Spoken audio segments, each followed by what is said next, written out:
Oh, Robert's disappeared. Where'd he go? There he is.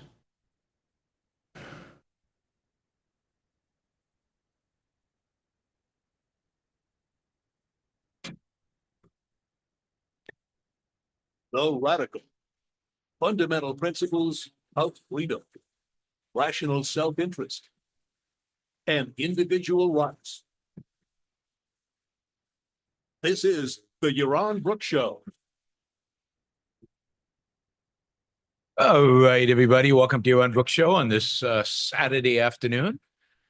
It's warm in Michigan. It's the same temperature as always in Puerto Rico. It never really changes much over here. I can't remember. I think it's sunny outside, although 5 minutes from now it could be pouring rain, so it means nothing.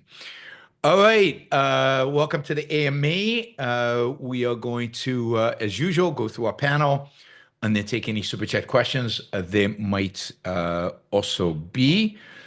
I will mention that yesterday's show, I said today's show, today I would talk about changing the Constitution, improving the Constitution. I got all that messed up, obviously. So that show will be tomorrow. So I'll do that show tomorrow, 3 p.m. East Coast time. Tomorrow, we'll talk about the Constitution and what I would do to improve it. Monday, Tuesday, no shows. I'll be traveling. I'll be in North Carolina. And then we'll be back on track on Wednesday for a few days, and then I'm off to London. London, 29th of March. Those of you still interested, there are a few seats left. It's registration's picking up. You can go to my website, 29th of March, a 4-hour seminar on being a rational egoist. You can find information on that on my website, yaronbrookshow.com. And you can register. You can register using a link provided there. So please go to yaronbrookshow.com to find information about that. And I think that's all the announcements I have, unless I remember some stuff later on. So let's just jump on. I think Ryan was on first, so we're gonna go with Ryan first. Awesome, thanks. This week we saw the detention of a Canadian trying to renew her work permit at the southern border after leaving San Diego. She's in Arizona right now in an ICE detention center. I'm going to Austin on vacation in 2 weeks.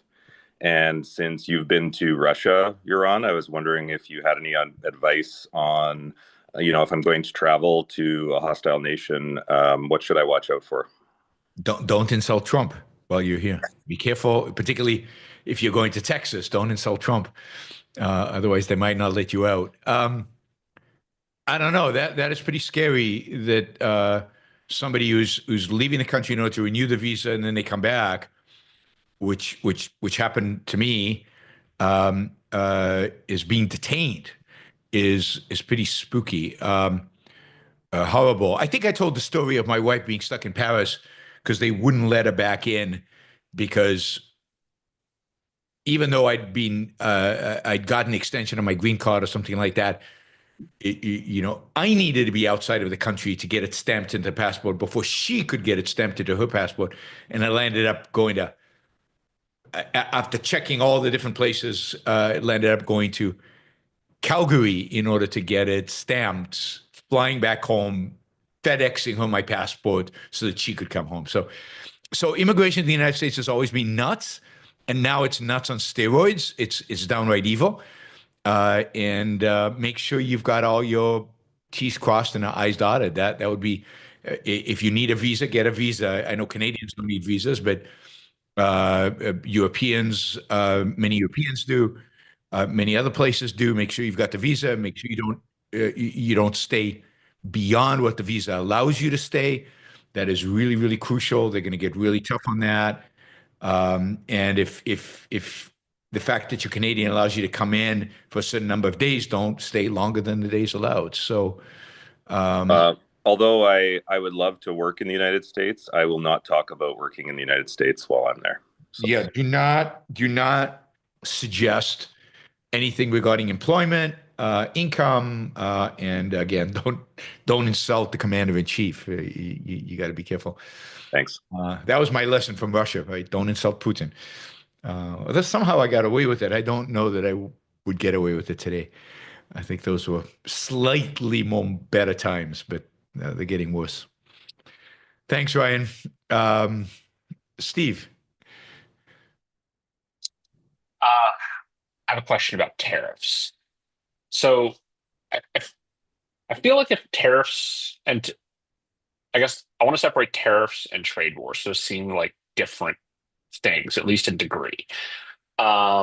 If like tariffs are going to be as I feel like as bad as you're saying, then there has to be some sort of like non-linear like response function to the tariff, like at some point. Because even if you take like a trillion or 2 trillion of goods and you say slap a 25% tariff on that, and it really ends up being 20% or whatever it is by the time people figure out whatever workarounds.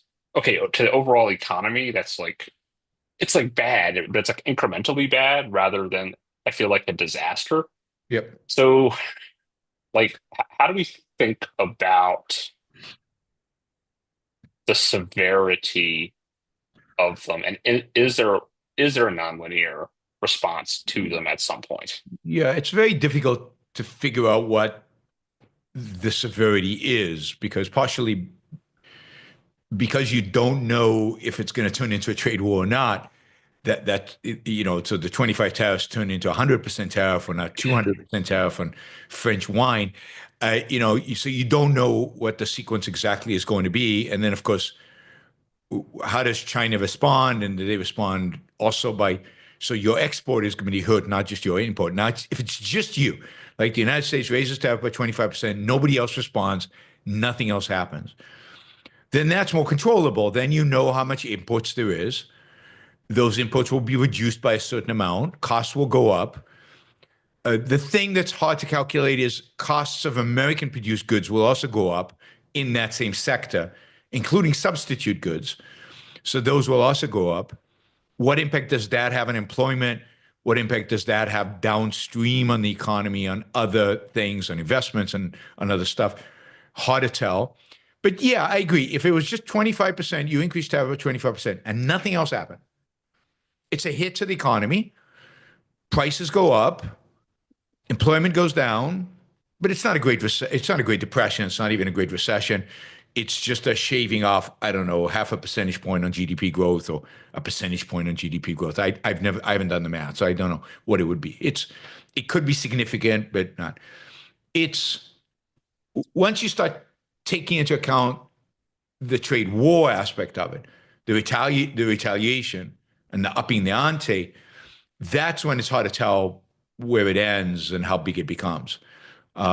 Smoot-Hawley, I don't think caused the Great Depression, but certainly was a major factor in bringing about the Great Depression. So it was a U.S. increased tariffs globally, and then everybody responding.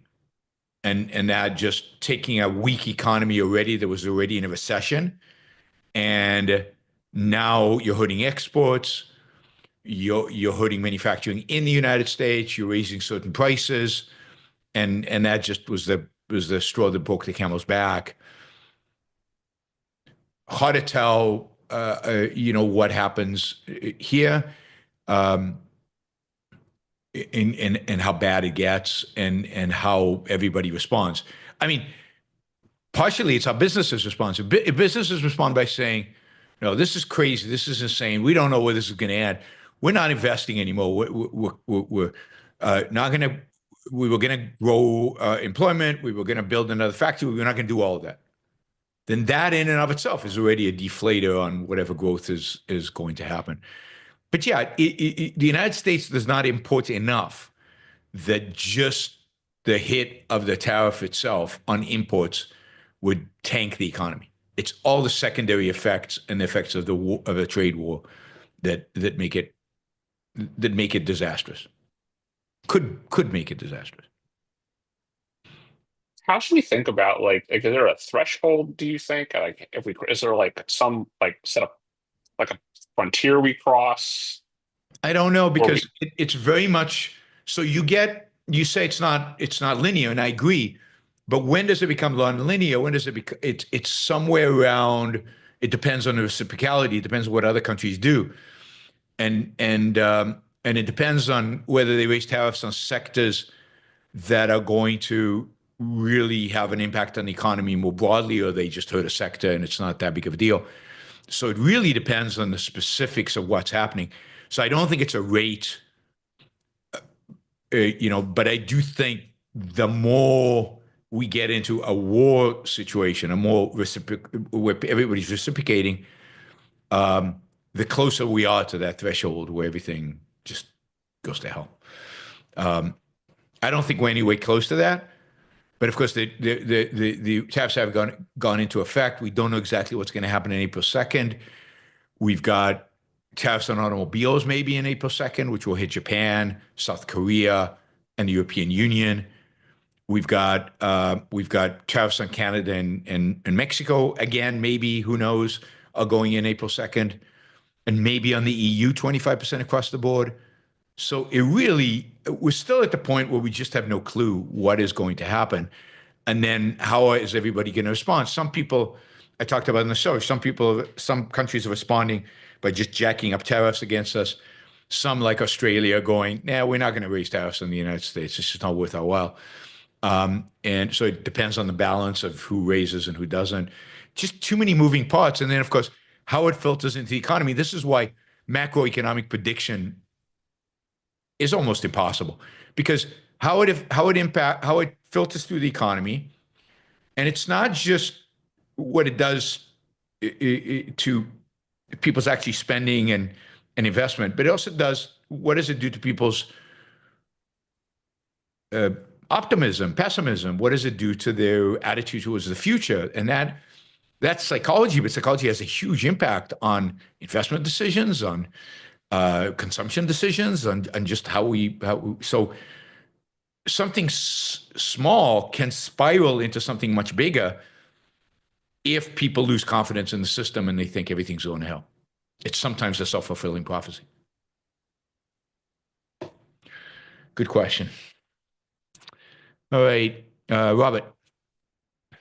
Yeah, my question, I guess I'll go to Trump too. I have a list of 10 things from the Trump administration 2.0. I did this for the 1.0 too. 10 good things that came out of this administration so far. And really good things, not backhanded compliments or trying to sneak a point in. And I'm wondering could you pick three?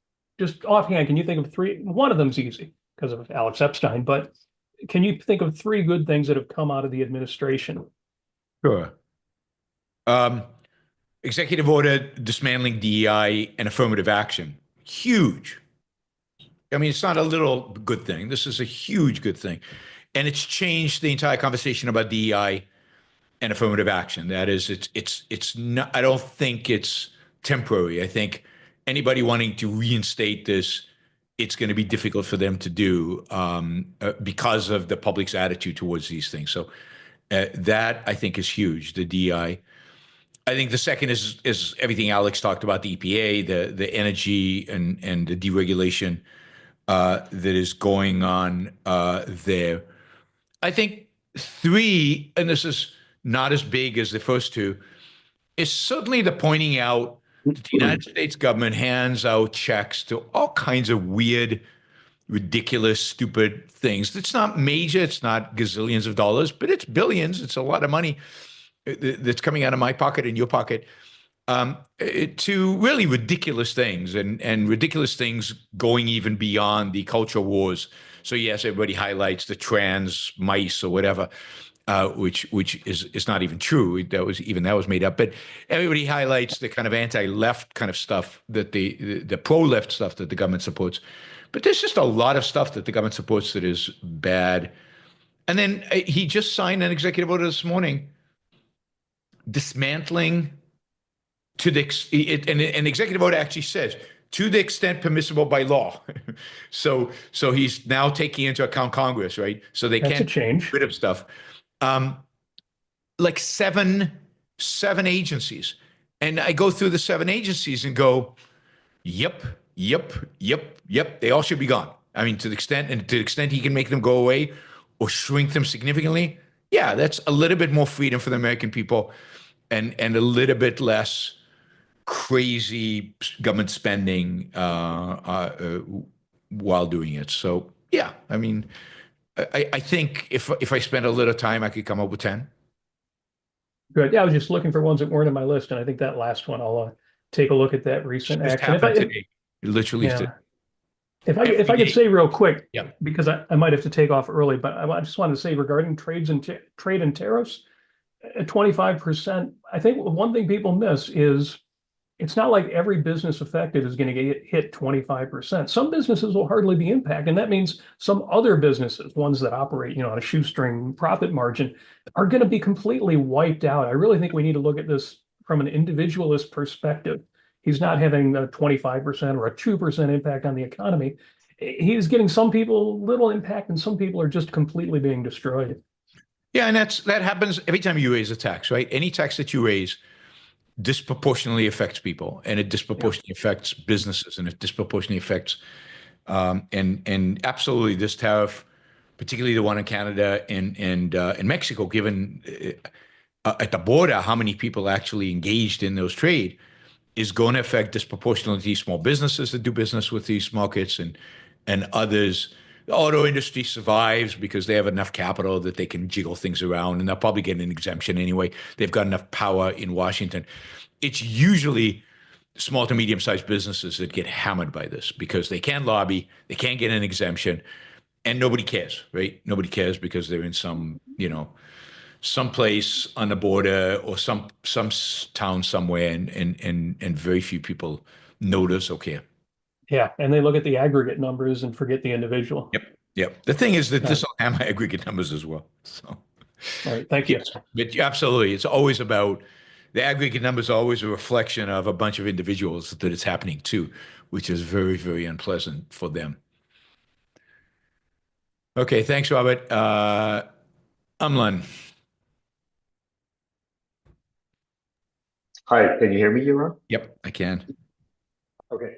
Um, so my question is, again, more in an ideal society kind of bent, but would it be legitimate to have a constitutional provision that any government contract, so employees, vendors, whatever, can be canceled at any time without penalty? So doesn't mean that you don't have to pay up to that point. So the stuff that happened earlier with USA would not happen. But basically saying, okay, and the new government comes in and they just say, you know what, this union contract, and I'm from Canada, and it's ridiculous what we do here with our unions in the government. Yep. But basically, new government come in and say, sorry guys, like this contract that was done last time, effective as of this date, no longer applies, and off we go. Now, probably wouldn't have unions and all that, but just in general, some purchase was done that's crazy. There'd have to be some provisions of Yeah, I mean, you'd have making to. sure that bills up to that time were paid, and Yeah. that you couldn't game the system, but just something like.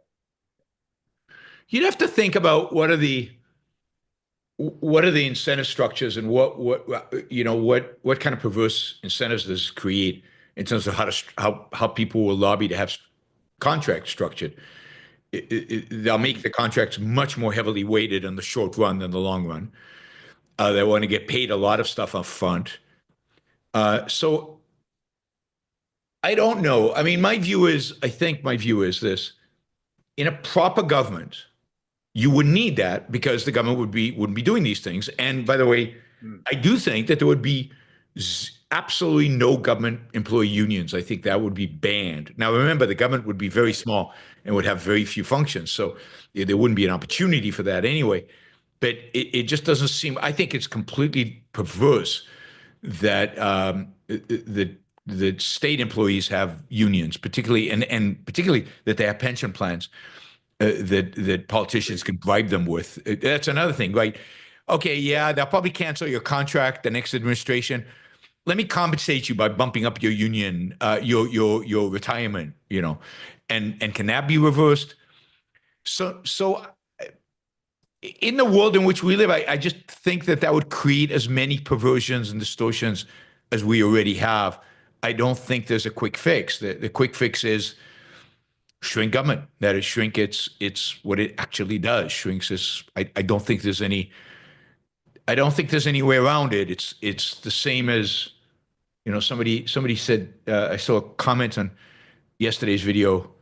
you seem to contradict yourself. On the one hand, you say they shouldn't pay Colombia, they shouldn't give Colombia any money, but then if they're giving you money, shouldn't they be able to say what it should be used for and limit it in terms of that? I mean, it's our money. Shouldn't our government be able to dictate that? But that's potentially a limitation of free speech. So, yeah, I mean, once you get into a mixed economy, you find yourself in lots of contradictions and lots of bad deals. And I don't know that there's any way around it other than to say, yeah, we got to move as quickly as possible towards a much more limited government, get rid of all these conflicts of interest. Okay, no, that makes sense. All right, great, thanks. Sure. Let's see, Andrew. Hey, Yaron. Hey. So now the conservatives are always including free and fair trade. Yeah, So they did that from the left. Yeah. yeah, and as the author of Equal is Unfair, how do you deal with the fundamental ethical argument of it's unfair that the automakers, the U.S. automakers, have to, that they get taxed through tariffs in other countries, and they have to compete on an unfair playing field? You have to acknowledge that there's a sense in which that is absolutely true. That is true, but the U.S. government, it can only be responsible for what happens in the U.S. It cannot be responsible for what happens in other countries. There's no end to that.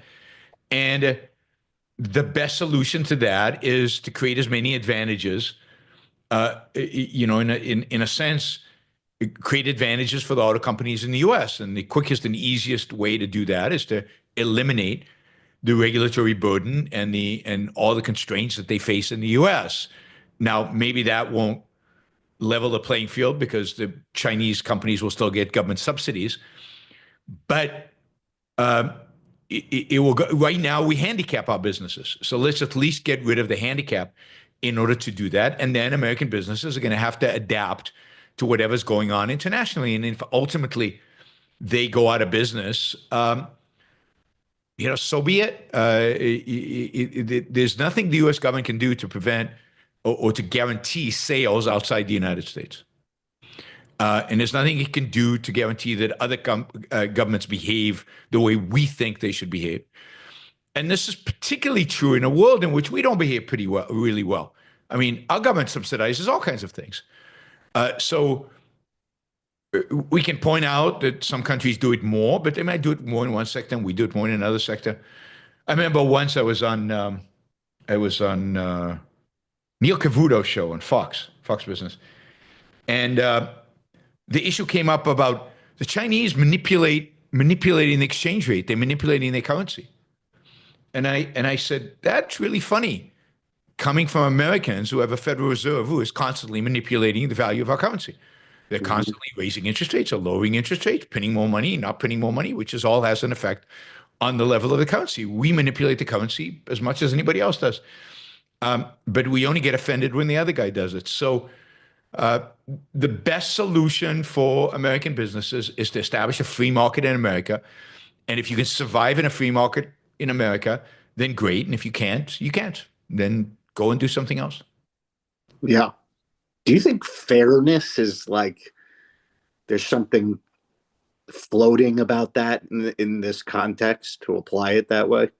Well, I mean, fairness generally is a concept that's become a floating concept because it historically has meant getting what you deserve. That is, it's historically been a synonym for justice. But it's just like justice, it's become now a synonym for equality. That is the same. And it's used in a very loose way by various players, and nobody's clear exactly what they mean by fair. It's supposed to, you're supposed to emotionally get it, right? Kids get what's fair on the playing field and stuff like that. So you should get it here, but it's assumed that it's some kind of equality. That is the assumption. But it's used in perverse ways now, because because justice as a concept has been distorted and perverted. Got it. Thanks, Andrew. Adam. Yes. Here in California, especially in and around Torrance, where I live, many of the employers are the research arms of various global corporations based in Switzerland, France, England, and so on. Yep. Because this is the one place in the world where everyone is happy to live. So they can get scientists from countries that may be at war with each other, like India and China. And here they can work together, do research together, live good lives. Yep. And this has been a major economic advantage of California over any other place in the world. It's got a climate that anybody can live in, and it has an atmosphere where people don't have enemies. People trade with each other. It does have high taxes, but many of those people are used to high taxes in the places they come from, so that Yep. doesn't seem Yep. to matter very much. So, Unfortunately, this economic advantage is being destroyed at the federal level because I don't think it's just at the federal level. Look, I mean, I love California, and I agree with you on all the benefits that you just mentioned in California. But California is an unbelievably expensive place to live. Yes, wages are higher, but not in proportion. And to a large extent, it's expensive because of the huge regulatory burden, particularly environmental regulations that are imposed in California, and really onerous zoning requirements that locals in California. So if you already own a home in California, it's a sweet deal because the value only goes up, and you're not moving. So what you can write it. But if you're moving into California, it's very difficult. And this is why the net population growth in California is negative before you take into account the federal anything. The net population growth has been negative because people have discovered there are other places in America where you can have a similar lifestyle, and yet they're much cheaper to live in, both because of taxes and because of housing, and again, regulations. And there is a certain, you say everybody's your friend, I mean, to some extent that's true, but it's also true that there is particularly in places like San Francisco and elsewhere, there's a massive homeless problem that is very unpleasant. You see that in downtown San Diego, you see it in LA. And then there is a leftist problem. That is, there are these constant on the ballots initiatives and constantly in City Hall. There are all these crazy, particularly environmentalists who are trying to do harm to me in one way or another. You can't get a plastic straw in California. That's ridiculous. I'm a huge lover of plastic bags and plastic straws, and the fact that you can't get a plastic bag at a grocery store is ridiculous. So, I mean, there are pluses and minuses, and yeah, California, if you could get rid of some of the regulations in place, is the best place on planet Earth to live. But it's very hard if somebody's starting out in their career to move to California right now. Well, unless you're an AI, starting you're getting out a on salary. careers, one pattern that I've noticed is that young married couples who want to have kids, if they're scientists, for example, and they get their H-1B visas, then their parents come in as tourists and stay and take care of the house and the kids. And this has been a pattern, but now that the feds are after these so-called illegal immigrants, grandma and grandpa, who are taking care of the kids in the house while the parents work on research for a Swiss company, they're leaving Yep. because Yeah. they don't want to face the risk. Absolutely. And The immigration policies of this administration are unbelievably harmful to particularly to incredibly productive people, and it's a disaster, and it's going to make California less attractive. And to the extent that people do move, they might go to Research Triangle in North Carolina or to Austin, where the cost of living is a lot lower, and they might not need. And the commute is a lot shorter. I forgot to mention the commute in California, which is a disaster because of environmentalists. Because why is the commute so bad in California? Why don't they just build more highways and stuff? Because the environmentalists won't let them. That you can't build them. So yes, I'm with you on the value of California. I really wish I could move back. I love California in so many respects, but it's just a tough place these days.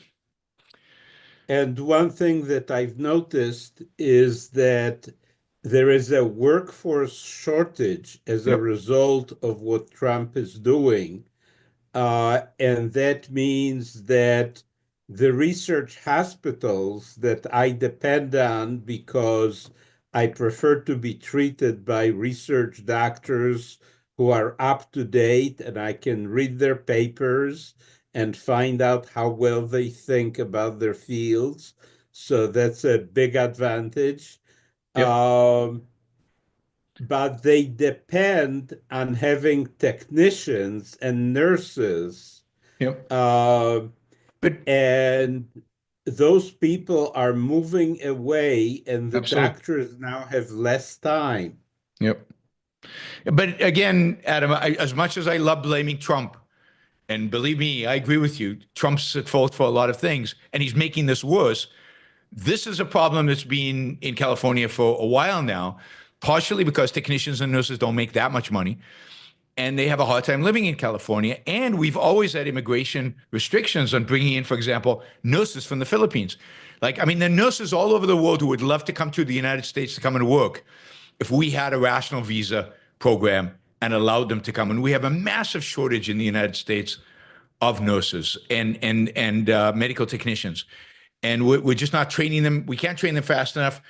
And to train people overseas, and we won't let them in, which is, and Trump is making all of that, which already was bad, he's making it 1,000 times worse. And it really is a disaster.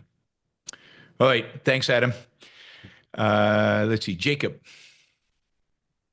Hey, Yaron, glad to be back. Just got back from the Asia trip, as you know, so can't wait to go back there, but it was a good time. Good. Question though from there. So when I was walking around, I was comparing pricing and trying to convert it to like hours worked in the local currency versus the US, and notice it was roughly the same pricing. Mhm. My question was if you could explain a little bit the difference in earning by country when they're roughly the same on the free market index. And then what would happen if you, say, removed labor controls or uh, those constraints that drive up pricing, like the second or third order knock on effects? What I could think of is exports would probably skyrocket because then the cost of the goods for an American producer would go down so they could sell into other markets. And then you'd have a whole bunch of other effects that would percolate throughout the economy. I mean, so I'd say the differences in wages really have to do with two factors. Ultimately, they have to do with competition. That is, the availability of labor, skilled labor in that particular area. But ultimately, that all has to do with productivity. And while two countries might have the same level of economic freedom, for a variety of reasons, they might have a different levels in productivity and different levels in availability of labor that are going to be determined by, for example, immigration laws that we just discussed, right? Immigration laws, but also by export-import controls, by tariffs, and so on. I mean, if you actually if you think about a world in which there are no restrictions, a really free world where there's complete mobility of labor and complete mobility of capital and complete mobility of goods. No tariffs, no controls. Anybody can go anywhere. Anybody can invest anywhere. I mean, people estimate that world GDP, just without any changes other than that, would more than double immediately, right? The standard of living of most people around the world would probably much more than double. An American standard of living would probably go up, but nowhere near doubling. It would go up somewhat. But what would happen is basically everybody would become more productive because capital will flow to where you can get the most bang for the buck. And there would be no constraints on that. People would go to where their jobs are most needed. Now, everybody says like a billion low skilled workers would come to the United States. And of course, the answer is no. No, they wouldn't, because there's no jobs for a million people, a billion low skilled laborers. They would come until they'd fill all the jobs at the going, at a living wage, because they wouldn't come if the wage was below living wage. They couldn't live here. They would come, and then there'd be no jobs. There would more A jobs counter though, a time. counter though for that What's that? was a counter though for that is we would love in manufacturing, we love the low skill wages, but right now we have an artificial created by minimum wages and by the Oop, you broke up there. redistribution We have an that we have artificial going what? on. So then that's what's artificial floor. That's All right, lost by you, the Jacob. redistribution that we have. Oh, my bad. Can you hear? Yeah. Can you, Jacob, can you hear? what's that? You there? Yep. Can you hear me? Okay, I can hear you now.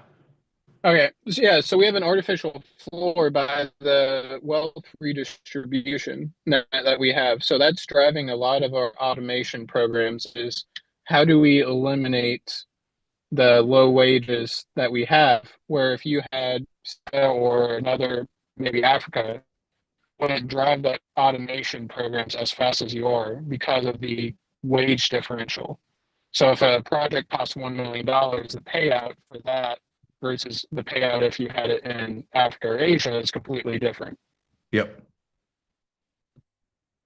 So I'm not sure. So I'm not sure what you're saying. I'm not sure what the issue is. So we in the United States pay people more for low skilled labor to a large extent because it's more valuable to us, because we have more to spend, and it's more valuable to us to have them do the work. Now, we will replace them with machines once there's enough capital and the technology is advanced enough to be able to replace them with machines, and it's cheaper than hiring the labor. But then all that does is create new opportunities for low-skilled labor somewhere else. That is, the need for low-skilled labor just shifts from manufacturing to services. And services, there's an endless demand for labor in services because human needs are infinite. We always want more, and we always want more variety and more things. So if you actually lower the barriers everywhere across the world, you would see, for a certain period of time, you would see people moving from low productivity places to high productivity places, Africa, Asia to the United States, China, Europe.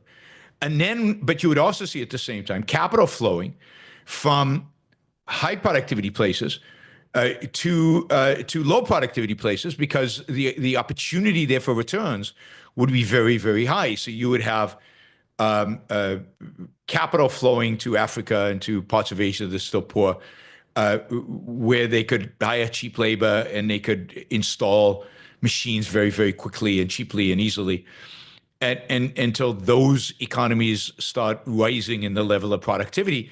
And ultimately, in some utopia 100 years from now, we'd achieve global parity in terms of wages and in terms of purchasing power and everything else. And ultimately, currencies, you don't need multiple currencies. You need one currency, and everything is denominated in that one currency.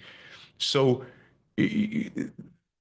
ultimately what you get is a coordinated system, but it takes time to get there because you have to raise the productivity of labor in these other places. So I don't know if that answers the question. Yeah. Probably. Yeah, it does. And then if you only deregulated wages and made purchasing power, or made the average hour worked per good in the US equivalent to, say, Europe or Southeastern Asian countries, what would that do for the US economy besides increasing the amount of exports that And you you'd didn't have? do anything else. Yep. Um, well, I mean, you would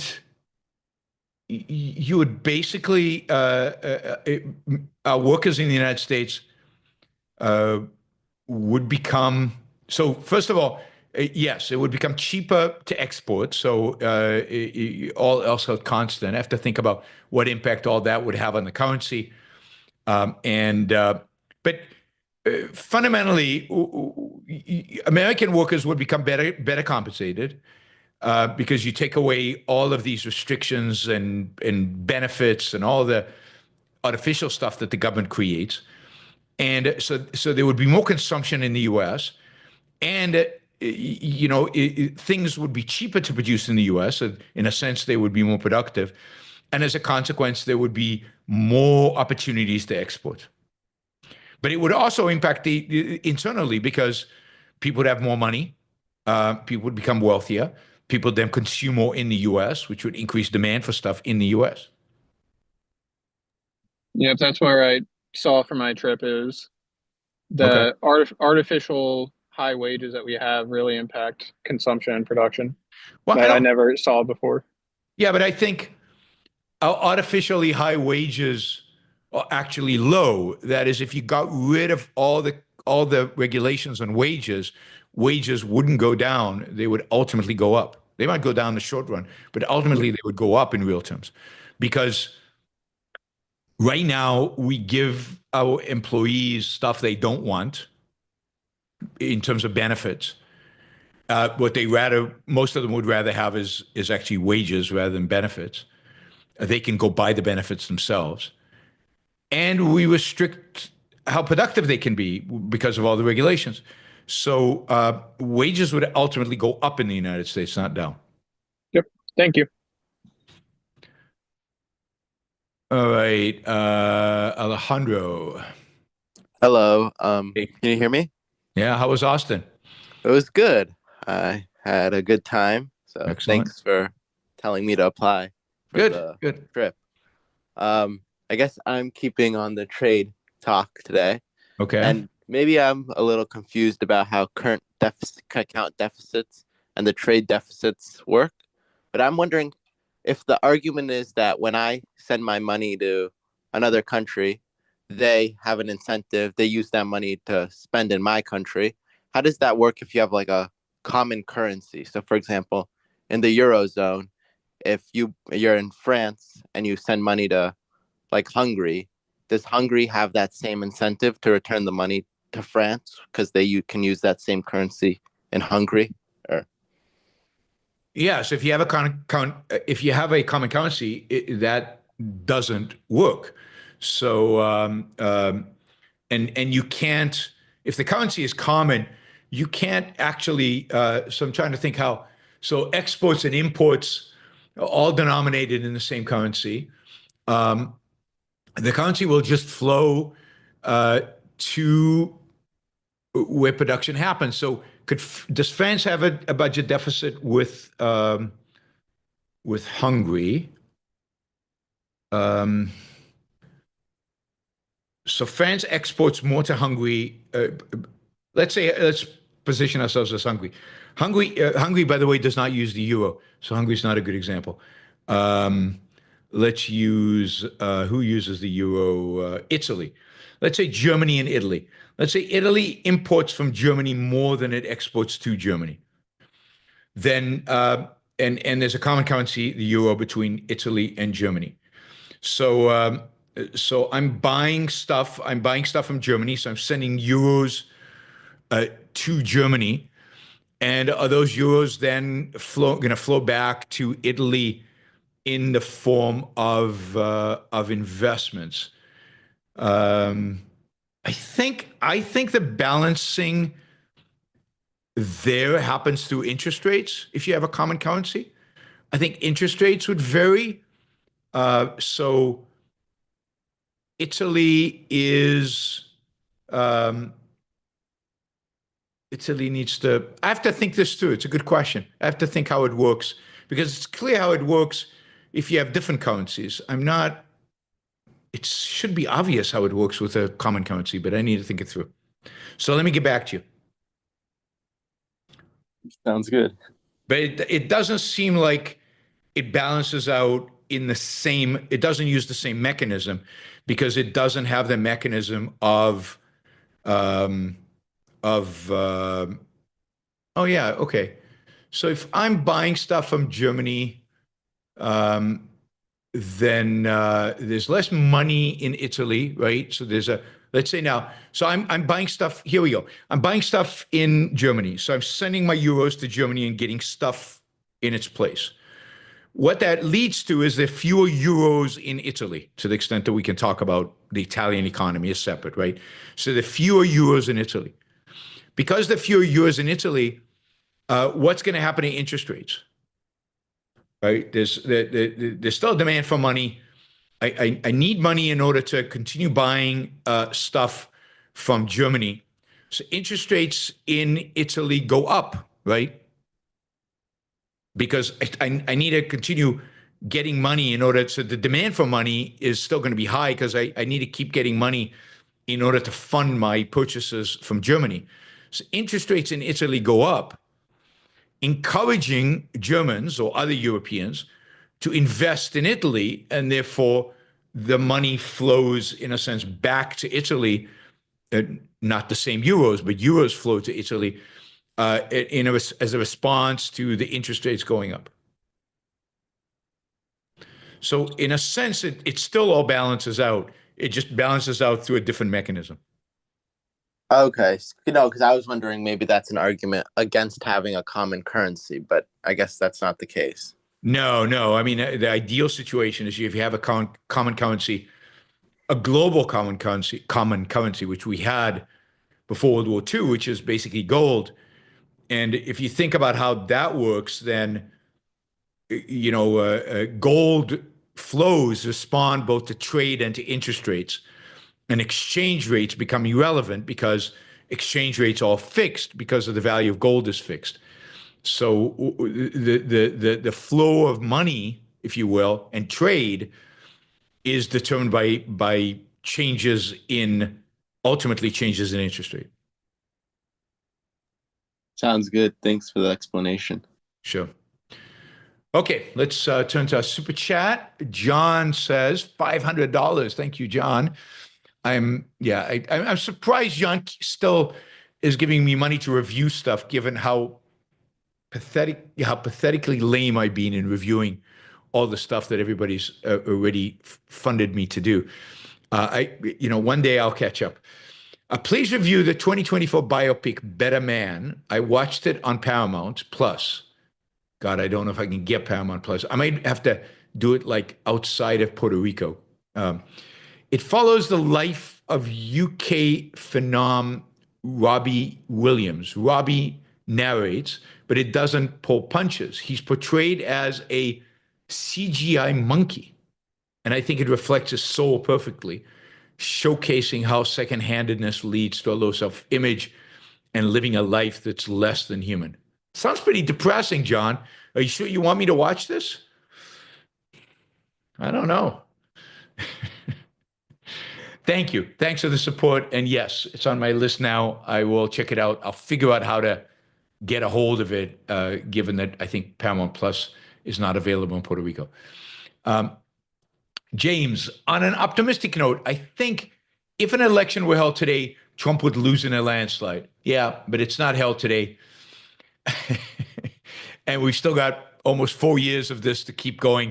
And who knows what the world will look like in 4 years and what an election then will land up giving us.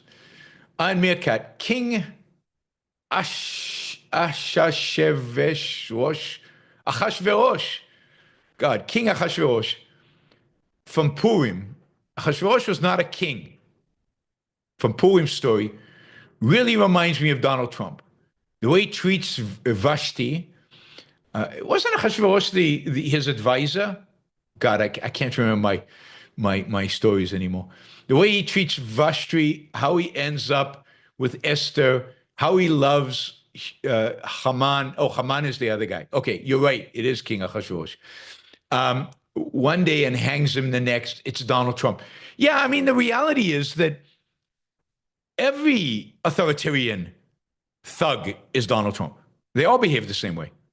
So Ahasuerus is just a archetypical authoritarian thug, and that's Donald Trump, because they all are. Anyway, couldn't robots eventually, continually expand in the service sector, removing that as a differential for human job opportunities? Yeah, and they will. And ultimately, the question is going to be, what do people do? What is actually going to be productive? And I don't know the answer to that. All I know is what we do today, we couldn't have imagined 100 years ago. Even the science fiction writers didn't imagine it really 100 years ago.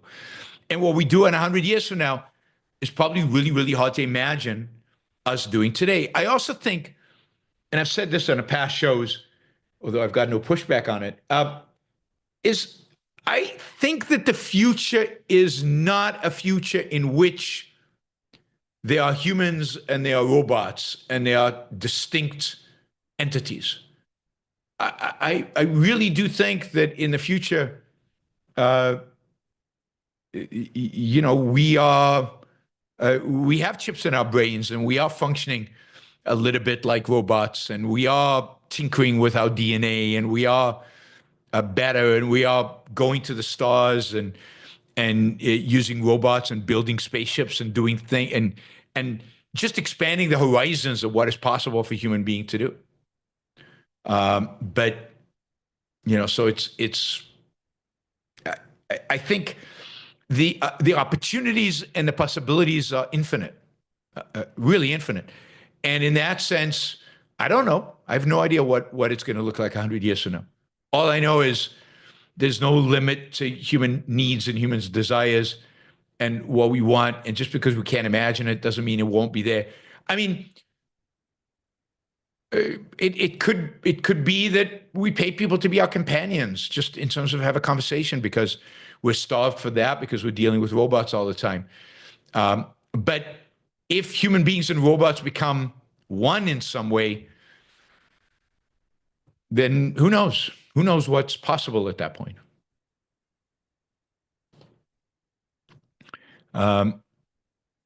Eric says we should have fully synthetic bodies in 100 years.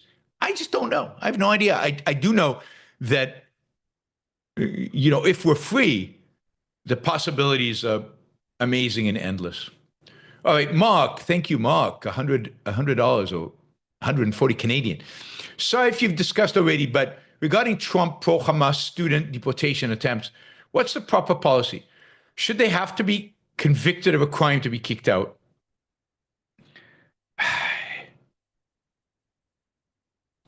I've talked about this, but this idea of whether they needed to be convicted of a crime or not, I didn't really cover. I think at the end of the day, the answer has to be yes. They should be convicted of a crime. We live in this ridiculous world where in New York City, they won't convict them of crimes, and Columbia University will not apply criminal law to them, even though they clearly should be convicted.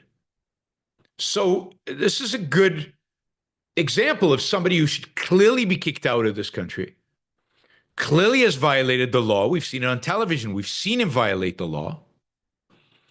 And he is clearly expressing treasonous views.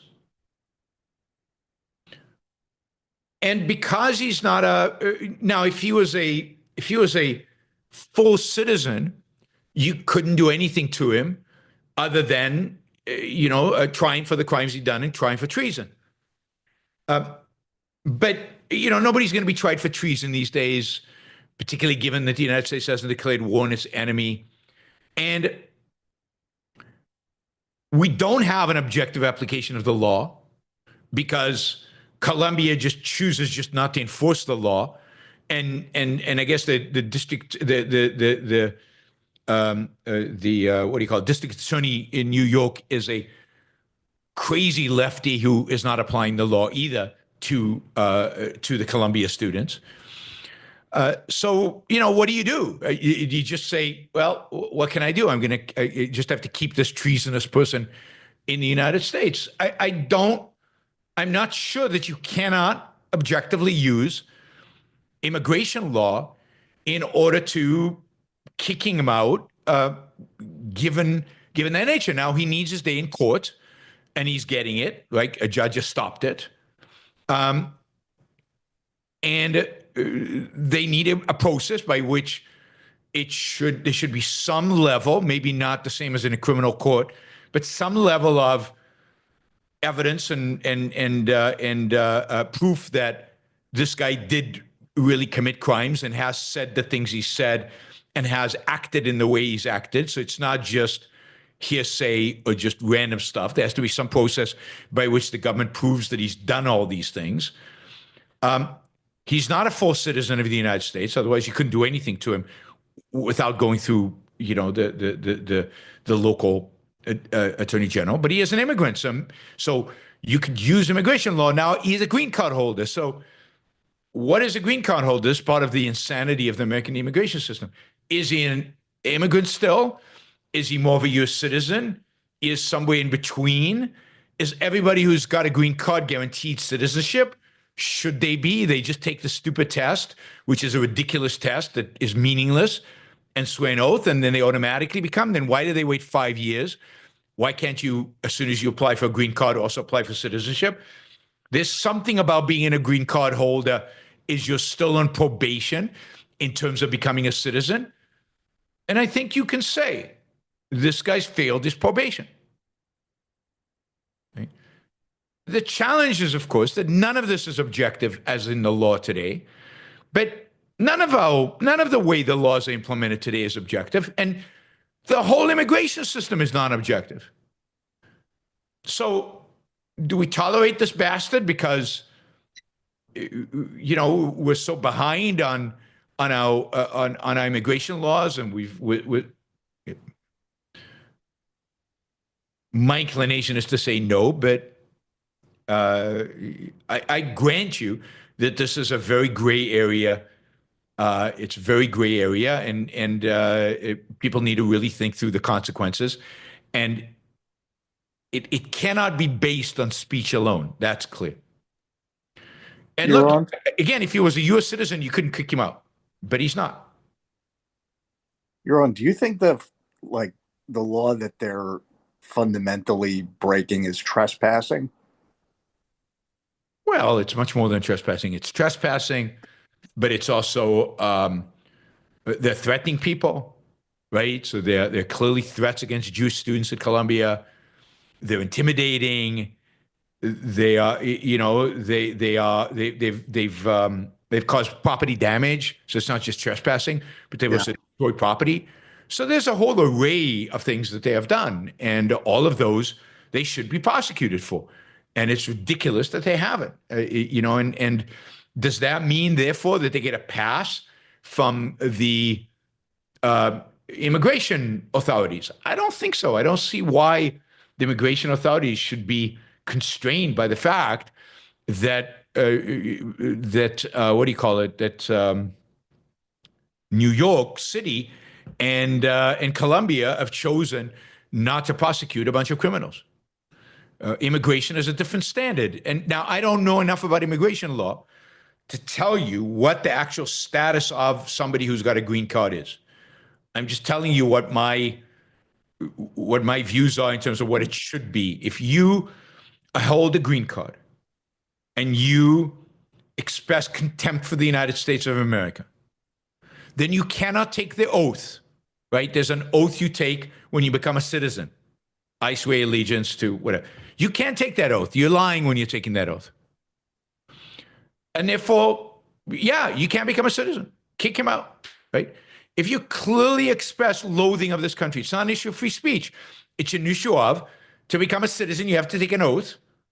You've clearly expressed ideas that make that oath impossible.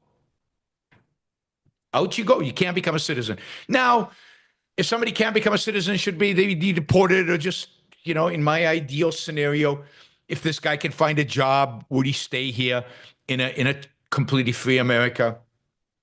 I don't know who's paying his scholarship to be at Columbia. I mean, there's a lot of intricacies here that have to do with a mixed economy that make this much more complicated than it needs to be. He clearly has engaged in all these criminal actions we've talked about. He clearly has expressed loathing for America. He clearly, in my view, disqualifies himself from being a citizen of the United States by any rational standard. Now the question is, what can actually be done to him? And there, in the context of the law as it is, I just don't know. I don't know. Actually, but I'm not sympathetic to him one bit. Yeah, I'm like. Actually, yeah, Yaron, on ARC UK, they've actually had a couple of episodes about this guy, and James the Valiant has talked about it. And it's basically what you're saying, according to the Valiant, that if you are enabling, or I forget the exact legal term he uses, kind of, actions against the United States, and you're not a citizen, then yes, you're subject to deportation. Now, yeah, whether or not objectively that's correct it's a different story, but yeah, it might be correct, but then the question is, what does enabling mean? Yeah, exactly. Enabled, for example, is he given money to Hamas? There's no evidence of that. Is speech enough to make you an enabler? Yeah. These are all good questions. I would say, I mean, in my view, and again, I don't know if this is the law, but this is my view.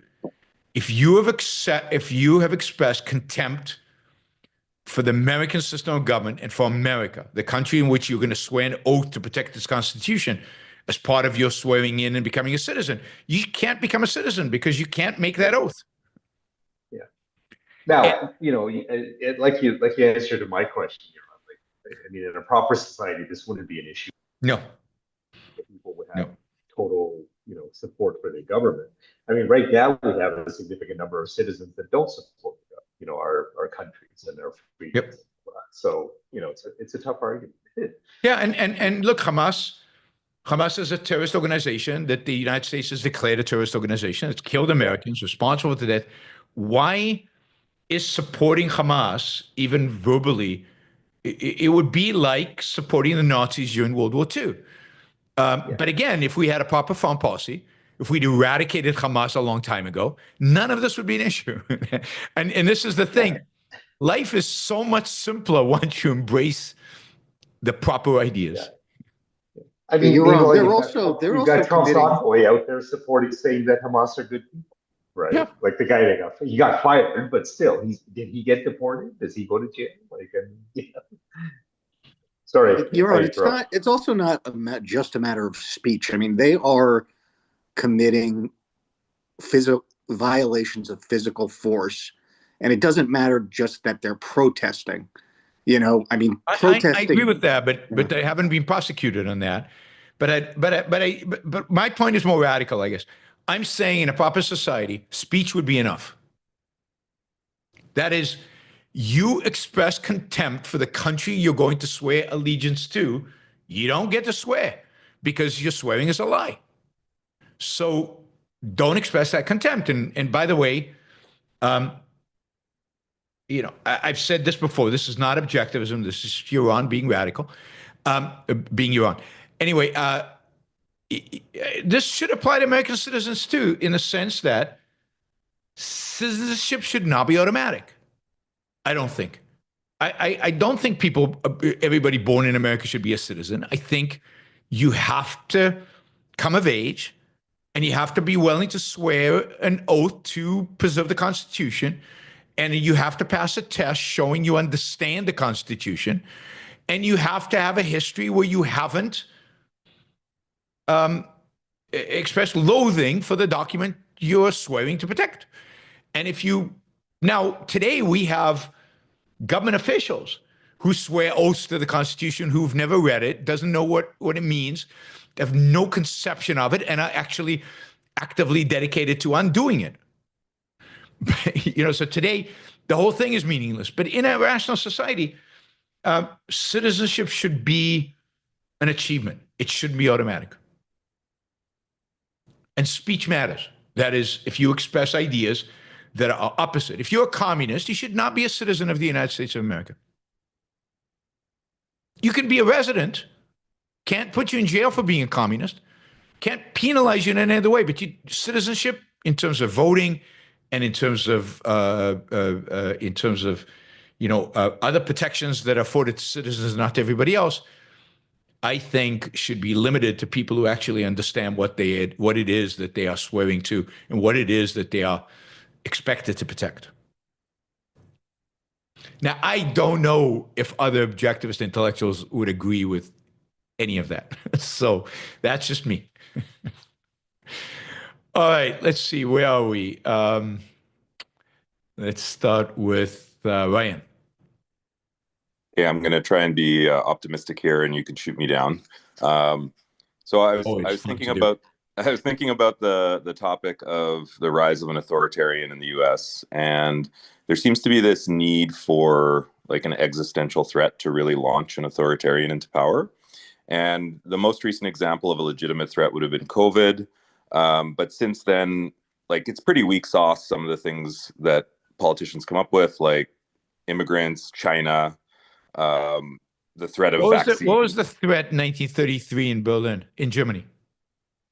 Communism. Yeah. It was the left, capital L. That was it. So my wasn't question real. is, communists were not going to win the election. They didn't win the election, but it was the left. So we've been getting dramatically more safe and more wealthy, and technology and science has brought us to a point where we don't really have serious existential threats other than death by age. And even COVID, if you look at that as a serious threat, it was solved in a matter of months by Moderna. And so my optimistic view of the future is actually that, there could be a tipping point where authoritarianism can't be sold anymore because we simply are so wealthy and so rich that it becomes a joke. Now, I know that sounds pie in the sky, but I'm wondering if anybody has written on this or has looked into it from a historical perspective. I don't think so, because there's no precedent to being this wealthy, right? So the wealth shields you from it. Look, I think that's not crazy. That's not completely crazy. But remember the 1930s in Germany, by the time Hitler comes to power, the hyperinflation, the economic crisis is already over. They've solved that. Now it's true, a communist revolution happens in Russia in 1917, but that's already 16 years later. And Russia hasn't expanded really into Europe, so it's not clear that they're a threat. And indeed, the first treaty Germany signs is, during World War II, is with Russia. They're the ally. But leftism is viewed as an evil, but standard of living's getting better in Germany. The economy's getting better. Things are getting better. Why do they turn to this? So, but my argument against that is this is Europe, right? You have this tribal conglomeration of countries that are constantly at war with each other. I'm talking about the United States. Yeah. So where is the threat going to come from? But the United States is becoming Europe, right? It's becoming tribal internally.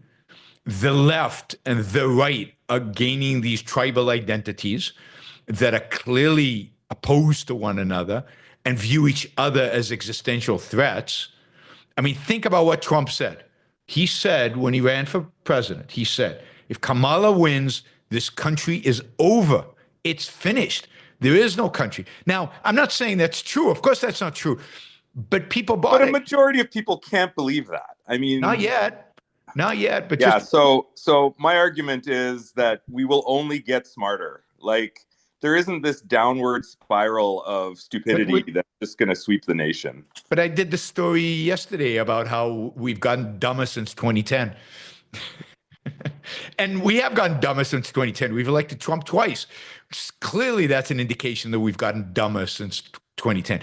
So I'm not convinced that we're not getting dumber. I mean, if you look at the quality of debate today, if you look at the quality of arguments today on both left and right, it certainly looks like people are more stupid than they ever have been, at least in the United States of America. So you look, I'm not going to say you're wrong because I don't know, but I think what you're saying is credible. We could, but my point is, I guess the bigger point is this: ideas shape history, not wealth. Ideas shape history. Ideas are not getting better. Ideas are getting worse. You see that in our academia. Woke is worse than communism, and you see that on the right. The Christian nationalism was never a thing in America. Never was a thing. And all of those are things now. And so ideas are getting worse. And ideas shape what people do, not wealth, not comfort, not some deep understanding of no, Trump's lying. They don't have that. And you can see it in how people. So I don't think we're ready for it yet. I agree with you that it's not happening now. People would rebel if Trump tried to be an authoritarian. And I think it's unlikely to happen in the next decade. But if trends continue in terms of the ideas that we have, then yeah, it's possible. So I still think that the productive geniuses of today are vastly superior to the productive geniuses of 100 years ago in Europe, because of the resources they have at their disposal. And yes, I agree with you about ideas, and that's going to shape the culture. But look how the ideas shape the productive geniuses. Look what a mess these productive geniuses are making right now, right? And this is just the beginning, right? Just give the Peter Thiels and the Elon Musks and the Mac Andreessen more power, and they're the productive geniuses, and they think they're smarter than me and you, and they want to shape our lives. They want to tell us how to live. They are the authoritarians of the future. Silicon Valley's always wanted this. I've been saying this for 20 years. People in Silicon Valley, the successful ones, think they're smarter than everybody in the world, and they want to run things, and they think that if they're central planners, it'll be a lot better than the other people being central planners. They'll get it right this time because they have AI and supercomputers on their side, and they'll do it right this time. And you might think that's exaggerated, but that's their mentality. The mentality of Silicon Valley is, we can run your life better than you can. And ChatGPT can certainly run your life better than you can. But most of them can't even run their own lives and have a happy existence. Isn't that true? That is true, but happiness is not the standard. I mean, I'm reading this book. I'm reading this book that is scaring the bejesus out of me right now, right? It's a book written by the founder and CEO of Palantir. Palantir is this breakthrough tech company that is in the defense business. And, he's become incredibly successful. And they are the largest tech defense contractor, right? They're this. And the whole book is, the problem with Silicon Valley is it caters too much to individuals and is determined too much by markets. It's too driven by, he doesn't say it like this, but this is the essence, too driven by self-interest. They're focused on better shopping apps and better this and better that, instead of joining the collective purpose of making America great, and not in the Trump sense, in their sense, making America great, and joining government, joining forces with government. Silicon Valley should join forces with government to make America great. And we need to have a goal greater than ourselves, right? Greater than just wealth, greater than just the latest and greatest social media platform. We need something more exciting than that. And right now, that's defense. Everybody should be doing tech for defense because that's what America needs from you. This is one of the leaders, both intellectually and financially, of Silicon Valley.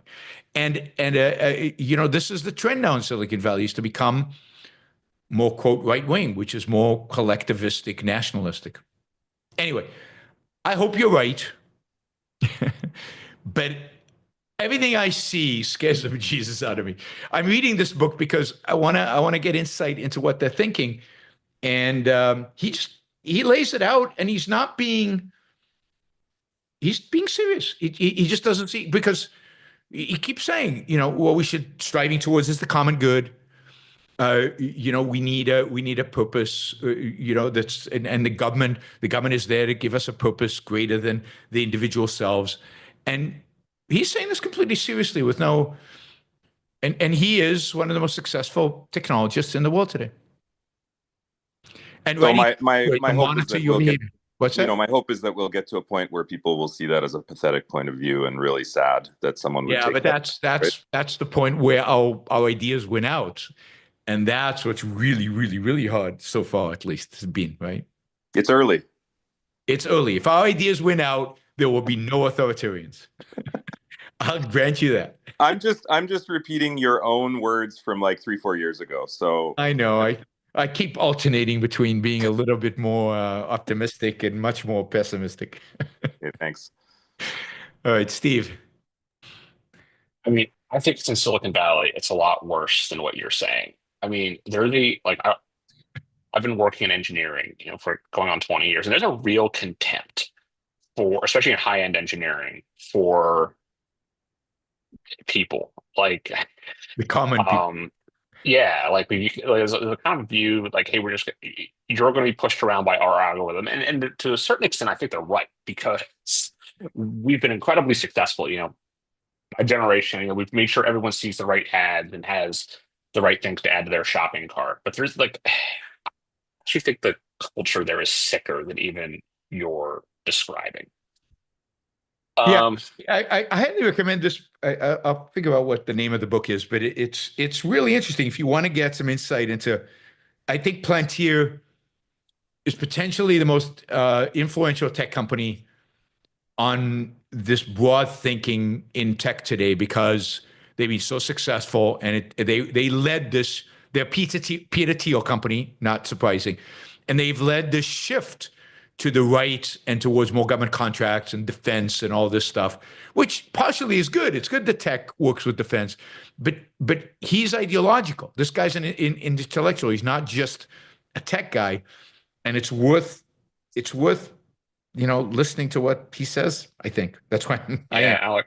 Alex Karp. Yeah, Yep. he's been around a while. Yeah, it's called. Here's the name of the book: The Technological Republic. I mean, even the name, the Technological Republic, is scary. Hard power, soft belief, and the future of the West.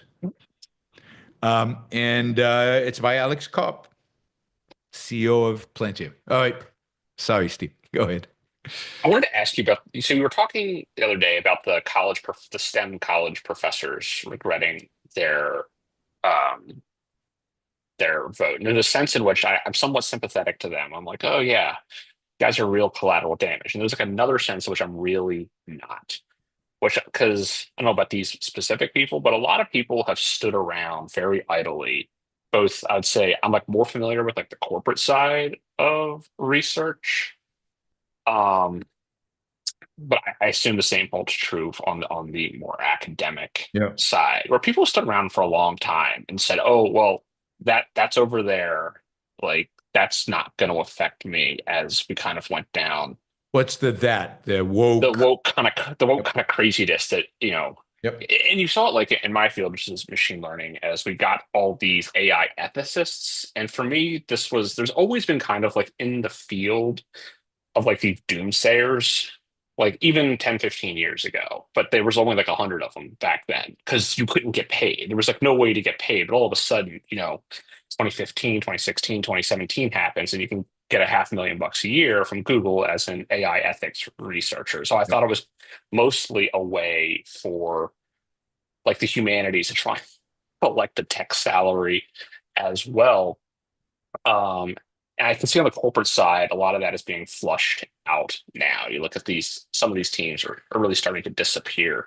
Yep. Good. I guess on the professor side, like part of me is like, yeah, you picked a house. It turns out the house has some problems, and you pick some people to live in the house with that also have some problems.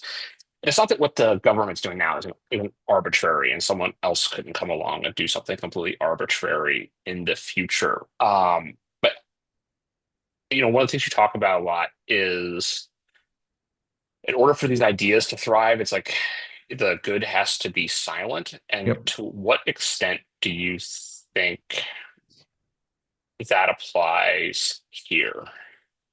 Look, I think it definitely applies. The challenge is, of course, so let's say you're a kid, you're growing up, you love biology, you want to become a cancer researcher, you get your PhD at Berkeley or whatever, and you go and you get a lab at Columbia University, and you're doing your cancer research, right?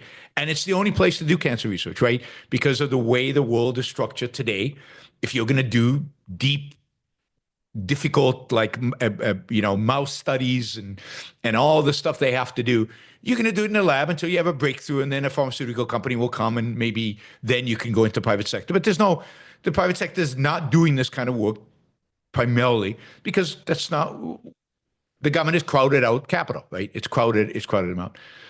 And on the other side of campus, there's this woke stuff going on, and people are demonstrating and everything. And you kind of think it's stupid and silly, but you haven't really looked that carefully into it. You love what you do. You're a cancer thing. Now, when the backlash comes and your collateral damage, yeah, it's partially your fault. You should have stood up and spoken. You probably would have been fired if you'd spoken up and spoken. And it's a huge cost because that's how universities are. And again, there's not a lot of places you could go if you're fired. But yeah, the collateral damage is going to be you. This is the problem of the government being such a dominant player in our culture. Your people are going to be collateral damage. So I get that. You should have spoken up, but nobody spoke up, right? I mean, almost nobody spoke up. And of all the people who are going to be collateral damage, personally, I don't want the cancer guy to be the guy, right? Because I hope he finds a cure for whatever ails me in the future. So I get it. I get what you're saying, but if you're a Trump supporter and you're saying yes, you should go after the universities, yeah, but there's a smart way to do that, and there's a really stupid way to do that, and the way they're doing it is stupid, and it's sad because there's much more collateral damage than needs to be because they're doing it in a stupid way. Yeah, I don't disagree. Like I agree with you. I wouldn't cut the cancer researchers first. Yeah. It's just hard for me to have like a lot. And look, I get it. Like if you had spoken out, like I've been very closeted with my political views working in technology. So I get it. But I think I'm starting to I've been rethinking that. Good. Just because like at a certain point, if you don't take a stand,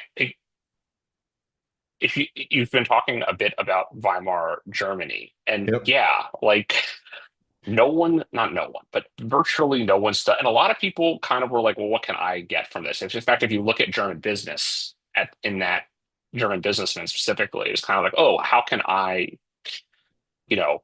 get in on whatever is going to be sad here. So no, I think that's right, but it's hard for me to put it this way. When even you, Steve, are hesitant to speak up when this nonsense happens. The cancer scientist who doesn't know that much, and it's like woke. I don't know what woke means. What the hell? I don't really care. To really not have sympathy for him when he loses his grant, I don't know. I find that a little cold-hearted. But I get what you're saying. This is the cost. right? We're going. This is what these. It's the better people who are going to be the victims of the backlash, who are going to be the victims of whatever happens in the future. It's good people who are going to be the victims. And the fact that they didn't speak out, you could say, okay, well, they deserve it in a sense. Yeah, but it's still sad.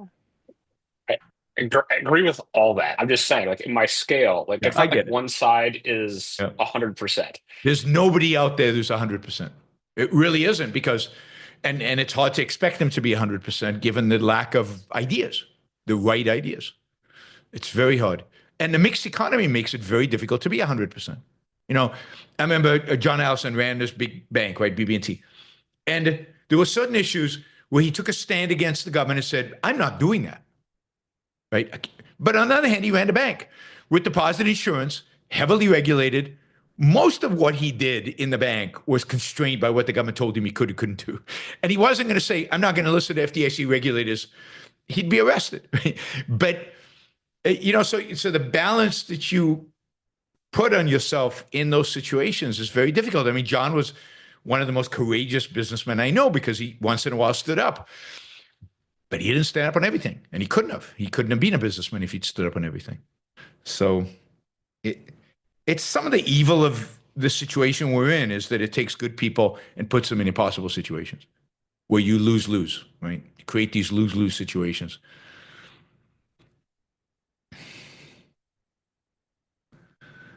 Okay, so Maribin says, politics and economics is all well and good, but can you run, this is all caps now, she's learned from Trump, right? Can you run, please help me make my producer cells grow faster? Have you tried playing classical music to them? I hear it works with plants. Maybe some Mozart.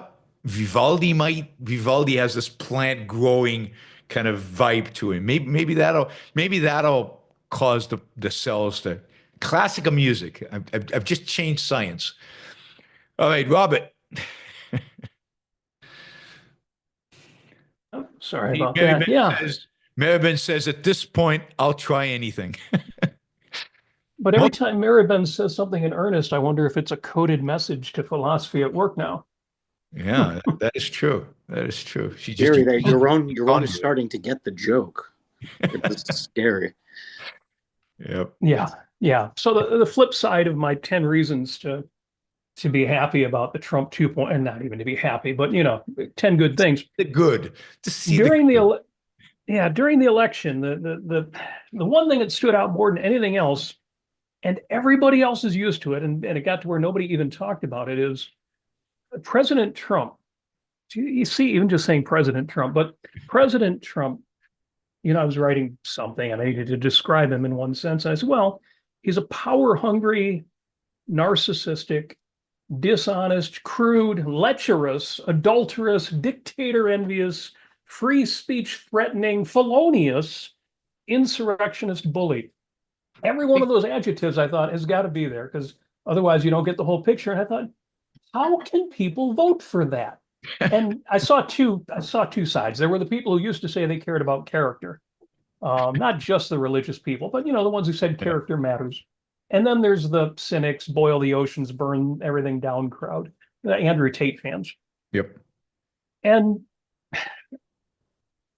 I still, that doesn't seem to be the answer. So what will be your answer to the question, why doesn't character matter anymore to half the country? Well, I mean, I really do think that there's a significant number of people, out there in the country who are mindless, who've just lost it. And I saw this during the Tea Party. You could see the beginnings of it. They're just angry. And they're super afraid, not exactly clear what they're angry at and what they're afraid of. They're afraid of immigrants, clear, that's clear. They're afraid of foreigners. That's why tariffs are so attractive to them. They're really just afraid, and they're motivated by emotion. And that makes them sheep, right? So that makes them tribal. It's the fear. Fear causes them to come together and huddle together and work together. And so I don't know what percentage of the population that is. Those are the people who voted for him in the primary, who are committed to Trump. They're just sheep, tribalistic, and I think ultimately, mindless. And then there are the people who, and then there's another group of people who I think who are better, who really do think Biden and the left were on the verge of completely destroying the country. So the opposite of Ryan, right? No, this is like Armageddon. They were communist. America was going to become communist, and I think they're wrong. But some argument, particularly given that Biden was really not there for 4 years. I mean, he really was, and the fact that they hid that and they played off of that, there's some monstrosity happening in the background, and the only way to save America is to vote these guys out. So I think that's another group who voted for him. But you'd expect the second group to then say, okay, but we recognize that there's some bad stuff going on. Yeah, he's better than Biden, but he's still bad. And when they can't do that, Yeah. they will not criticize him. Then they're members of the first group, even though they try to pretend to be members of the second group. Members of the first group will never criticize Trump. They'll always find an angle where he's okay, where he's right, where he isn't. And they're the mindless group, and it's a mindless group. It really is. The MAGA is a mindless movement, to the extent it's a movement. It's led by mindless people. It's all emotion, and the dominant emotion is fear. Fear of the left, fear of foreigners, fear of losing jobs. And it's mired in this opposite idea of what Ryan talked about earlier. It's mired in this idea that that the world is going to hell. We're not getting richer. We're not better off. World is really, literally going to hell. Okay. Yeah. To me, MAGA is new. That's just what I call Trumpism. It's MAGA. Yep. MAGA has become something in and of itself, and it's turned It is because it changed Trump. You see, MAGA had more influences Trump more than Trump influences MAGA. So I think the best example of this was the vaccines. Trump was justifiably proud of warp speed, of getting those vaccines out quickly. And as soon as he said something like that at one of these rallies and got booed for it, that was it. He became anti-vax. Yeah. All right. So MAGA basically turned the supposedly principled people into pragmatists and the pragmatists into nihilists. Yes, and yes. So, well, Trump was already a nihilist, but even the few little things that he'd done on that list of 10, if MAGA turns on one of them, and they could, that'll be gone, right? Ultimately, they will dictate. Yeah, that's a good. Yeah, yeah. We can't even rely on the bits of good. Yep. Holding. All right. Thank you. Sure, Adam, you have your hand up.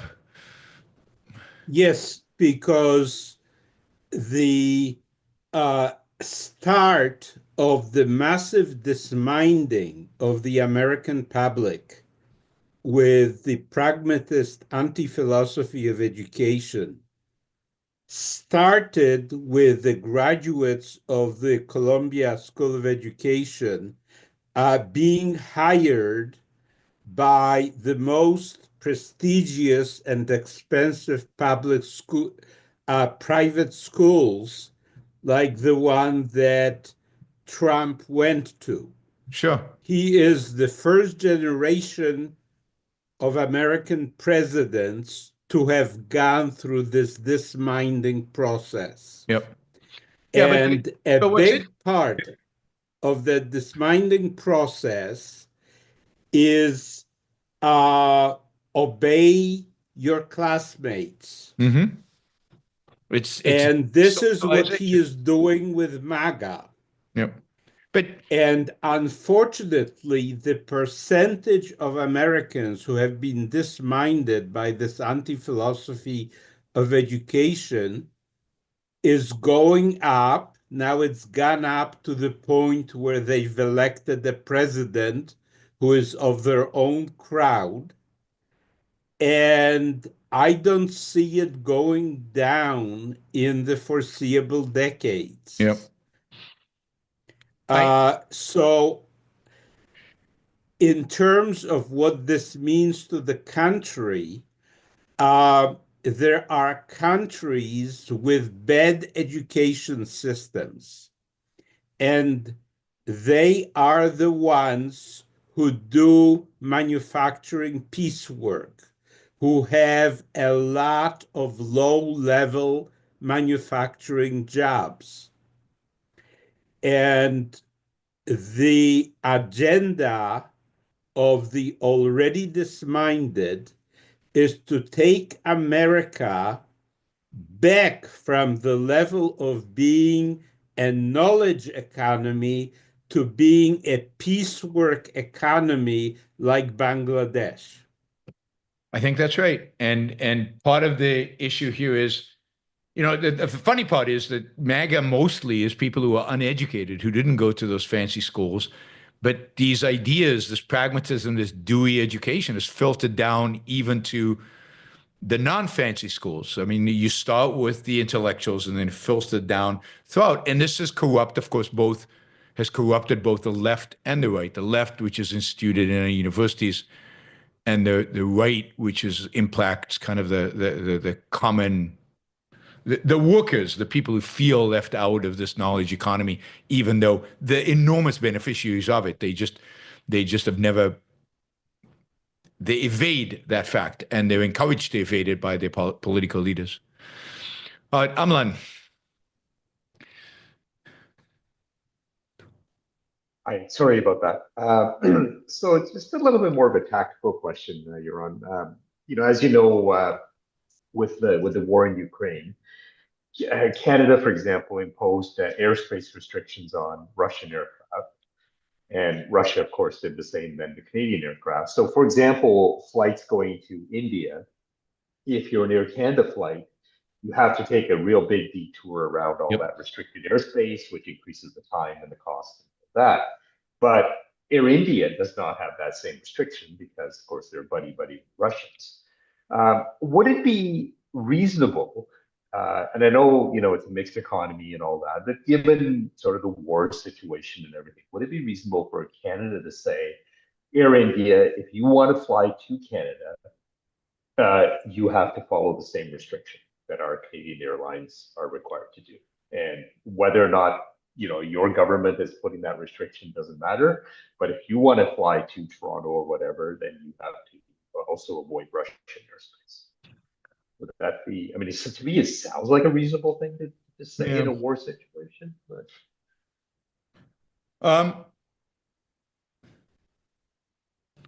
yeah, I mean, it probably is reasonable. I mean,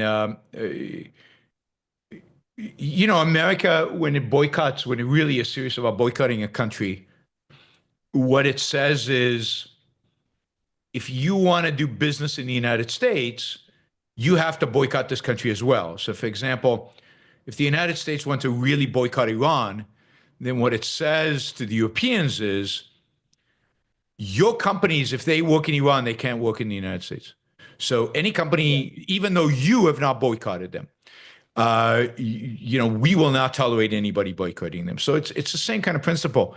I think that's reasonable to do. Yeah, I mean, the other example that goes with that is like during COVID, even though many other countries had stopped the mask mandates on aircraft, Canada still had it. And if you were a German airline or a US airline flying to Canada, you had to wear the stupid mask on the airplane. That's it. Like, you're coming to Canada, that's the rule, and it applies to everything. So yeah, okay. I mean, I think I know. I picked a really annoying example because I had to live with that stupid man. I don't know if that's a good example, but given that planes were probably one of the safer places to be without a mask, given the air circulation on an airplane. But yeah, they did that. I don't know if they should have done that, but look, I think all of these are kind of optional. It depends on the circumstances and depends on how big of a deal it is and how inconvenient how much inconvenience it causes your passengers, your travelers, or your citizens, or however you want to view it. Yeah, I guess the inconvenience you're trying to cause is, to go back to your example of like, hey, India, like, okay, you guys are buddy buddy, but there's a cost, and especially given it's India and all its state bullshit, and that's a little bit more of a cost. Okay, thanks. All right. I'm laughing because Trump has just come out with another big statement with a lot of all caps. So basically, he has told the Houthis in Yemen that they're finished, they're done. In all caps, your time is up and your attacks must stop. Starting today, if they don't, hell will rain down upon you like nothing you have ever seen before, which is not a lot because they haven't seen that much.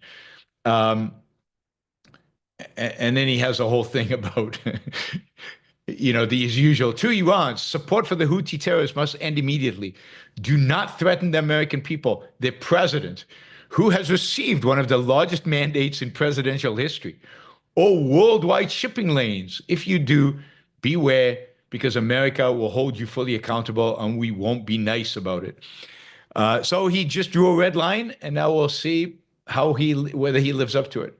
Supposedly, right now, American bombers are bombing the hell out of the Houthis. We will see how seriously the Houthis take it and where this actually leads. But it's the right thing to do and to say, not the way he says it, but this should have been the attitude regarding the Houthis from day one. It'll be interesting to see if he lives up to it. It's the right thing to do. Flatten them, destroy them, and then it's what I've been urging everybody to do, and maybe Trump will do it. It's still super ridiculous the way he expresses himself. All right, let's see, Andrew. Just on the issue of Trump's moral character and people's willingness to overlook it. It's interesting to contrast objectivism with Christianity in the sense that objectivism calls for moral perfection, whereas in Christianity, we're all sinners. And as long as you accept Christ, you're absolved. Yep. So, I mean, what do you think that does to moral character and like our views culturally of moral character? I mean, well, Christianity is not one doctrine, so the doctrine of being absolved varies. Yeah. Varies between Catholicism and different versions of Protestantism. But the idea that you can commit sin and be absolved, at the end of the day, encourages sin. If you can be forgiven for all the sins, then and you're told, right? You're told from when you're a very young child, you pay for your sins in an afterlife. You don't pay them in this life. You pay them in the afterlife. But if I can be absolved from paying them in the afterlife, then what the hell? Why not? I mean, I think this is a big part of why, I think priests can get away with what they get away with in the Catholic Church. Not get away with in terms of the Catholic Church, but get away from it from their own perspective. That is, yeah, I'm just a flawed, weak human being. Yeah, I know what I'm doing is wrong, but I won't burn in hell for it because I say confession, I take confession, and I get absolved, right? So I think it encourages sinful behavior. I think it encourages tolerance for sinful behavior that shouldn't exist. I think it encourages, and as a consequence of that, it encourages kind of don't judge, right? Don't judge people. Yes, I think it's horrible. Judaism doesn't have that. It's one of the things that Judaism is different than Christianity about. Christianity also has a doctrine that says you're basically chosen before you're born about whether you go to heaven or hell. It's all predetermined. There is no free will. And so it doesn't matter what you do in life. And that also has, so the whole field of ethics is not serious. It's not a serious field. It's not, there's no there, right? Because you're either going to go to heaven or hell. That's already been decided. And if you say, I'm sorry to a priest, it's all forgiven anyway. So yeah, why take morality seriously? And we live in a culture that doesn't take morality seriously. Partially because the morality itself is stupid, but even beyond that, because like the payoff is, they don't see the payoff. Yeah. Do you think also that just a quick follow up, like how much do you see that as an effect of that you really can't live up to Christian morality, whereas in objectivism you can? Well, I think it's an out for, not only can't you live up to Christian morality, you have original sin, which makes it impossible for you to live up to Christian morality. So it gives people an out. It relieves a certain amount of pressure so that people are not completely and utterly depressed constantly. Yeah. And a lot of the sins, of course, are not sins. So, you know, in that sense, it's a lifesaver for a lot of Christians. I had an impure thought yesterday. Oh my God. I can relieve that pressure by going to confession. I think confessional generally is not in the New Testament. It's not in the origins of Christianity. It's something that evolved as a way to release the pressure and to create a community, to be able to for people to live with this religion. Christianity is very much a religion that evolved to be popular, to be big, to be dominant. Yeah, and confessions also elevate the witch doctor notion of Christianity because you have to go to the priest. That's right. All right, Jacob, you're up next. Yep.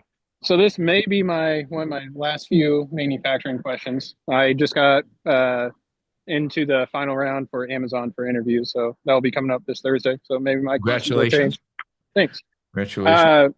So I'm not 100% sold on as economies advance, they go more into services and manufacturing. And the reason I think that is because of automation and efficiency speed ups.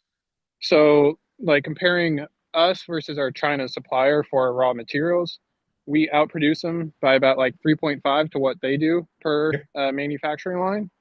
And the reason we don't go any higher is I think we just have, part of the reasons I'm leaving or want to leave is like the lack of thinking big and lack of leaning forward and knowing your equipment and machinery. So we could even do better, and we could speed up and create more customization. And it's like as you get into more services, say a masseuse, they need the scented oils, they need the bottles, they need all of the supporting infrastructure around that. So you could go into a high throughput, low margin business and still make a heck of a lot of money that way and support the service industry. Yeah, I think that's right. And it's why the United States actually manufactures more stuff today than it ever has before. And it's what people ignore is that the fact that the United States is the second largest manufacturer in the world. It's more than the next 3 or 4 countries combined. It's a massive manufacturer. It's just smaller than China. And it manufactures mostly higher end stuff. Now, some of the manufacturing is a consequence of protectionism, like we produce more steel than we should because of protectionism, for example. But so I agree with that. I do not know what the exact balance of production is. It's unlikely that the United States should be producing T-shirts and shoes, right? That is probably better done in places like Vietnam or Bangladesh or whatever. But high-end manufacturing, where you can really get an edge and where you can really increase productivity, and then that's probably where investments would flow in terms of manufacturing in the United States. But this is the sense in which I think it's, manufacturing will not dominate. It's in the sense of employment. That is, well, it is true that we will manufacture more and more and more stuff. Fewer and fewer people will work at it, just like food. We still manufacture a lot of food. We just have almost nobody working on the manufacturing of food. It's very, very, very low labor intensity. And the same thing is going to happen with manufacturing. The robots can be anywhere in the world. A lot of what will determine where they are things like electricity prices, infrastructure, the ability to ship by truck or by train or by boat, the stuff around the world. Those will be the determinants of whether we have more or less manufacturing. Yeah, and I'd agree. It's more of a margin thing, but I'd also hey, how can we increase throughput enough that 0.1% margin still nets out to 100 million in profit? Yep. But then my last comment was I saw that video of you for China and the lights out. Yep. We have that in the US, and I'd say that manufacturing line is dreadfully slow. Like there are so many improvements that can be made. I'm So sure. even though China has that, we have it too, and it's really just how do you have the process engineers and the automation engineers to speed up and make continuous improvements? Yeah, and the reality is that that's what manufacturing is going to be. It's going to be robots, and then it's going to be better and better and better robots and better programming. I mean, everything in the end is going to be software. I mean, that's what's going to drive all this stuff, and it's going to be what determines the improved productivity. It's who writes the best software for robots who can pretty much do anything at this point. I mean, you see the latest robots that can jump and have the ability to move tiny little objects just like human beings do with thumbs. I mean, it's amazing what they can do. Now it's a question of driving those costs down and then writing the right software so they can do all the things that are going to manufacture everything. So you're going to need engineers in the background to program, monitor, increase efficiency constantly. And that's it. And you're not going to need any workers on the line. Yeah, I would disagree slightly. I think you overemphasize software and not the mechanics and materials. So it's like we have servo motors that do 1 million actions a day, and cost of replacing them is $30,000 per robot, and we have like 10 on the line, so that's $400,000 every 3 months or every 3 years. So it's how do we look at the material upgrade, maybe a different type of lubrication. Software is critically important, but there's also the material interaction and designing sturdier materials that last longer or driving the cost of those materials. Sure. I don't disagree with all that, but my expectation is that if you look into 50 years into the future, robots become commodities in a sense. And yes, there'll always be improvements, but there are gazillions of robots and the companies churning out robots. And a lot of the edge will come down to using them in the most productive, efficient way. And that is primarily going to be software. Yep. Thank you. Yep. Thanks, Jacob. Alejandro. Hello. So my question is, I'm struggling with a question that I think a lot of people in Israel maybe evade, and that is it like, what if the Muslims decided to stop being violent and just decide to have a lot of children, and then they became the majority in Israel? Like, no one really talks about that. And I mean, the right wing says you just have to expel them all, but then everyone else kind of just says now they want to compromise. And I know on campuses over here, they're basically taxing, Israel is taxing its citizens and sending it to campuses to convince people like Jews on campus to move to Israel to fix this like demographic problem. It's really a problem no other Western country has. So yeah, I'm just wondering, like, what happens then? Well, it's not a problem Israel's going to face anytime soon for two reasons. One is the Muslims are not going to not giving up violence as a means to deal with their issues. They're dedicated to it, and there's no indication they're giving it up. And second is, they have fewer children. They're just like everybody else. As they get more comfortable, as they give up violence and they become more middle class, if you will, they'll have fewer children. Just like Arabs in Israel. Israel has a significantly sized Arab population, and they have as many children, if not fewer, than Israelis. So than Jewish Israelis. Arab Israelis have as few children as Jewish Israelis. They have similar to the secular Jews. So I don't think it's ever going to be a problem that actually Israel faces. And the right answer to a problem like that is, I think, if the Muslims are dedicated to kind of, let's call it liberal democracy, the mixed economy, the right, partial rights respecting kind of government that Israel has, then fine, we have no problem with them, just like we have no problem with the Muslim Arabs. So even if they become a majority, it doesn't matter because the fundamentals of the state won't change. But by the way, I don't think they would become a majority. They're far from becoming a majority. I think that's, and if we truly believe that that's impossible, that they cannot become lovers of kind of liberal ideas, then yeah, expulsion seems like not a bad idea. So you would, but isn't that, so you're saying they can't become a majority, but what if they, like, what if you annex all that territory? Then it's basically, even if you annex the territory, they would become a major political force within Israel. But could they become a majority? I guess theoretically they could, but the evidence suggests that their demographics just decline like everybody else's, and they don't have that many more children. There would probably be 40% of the population. But look, Israel needs to become a country that separates religion from state.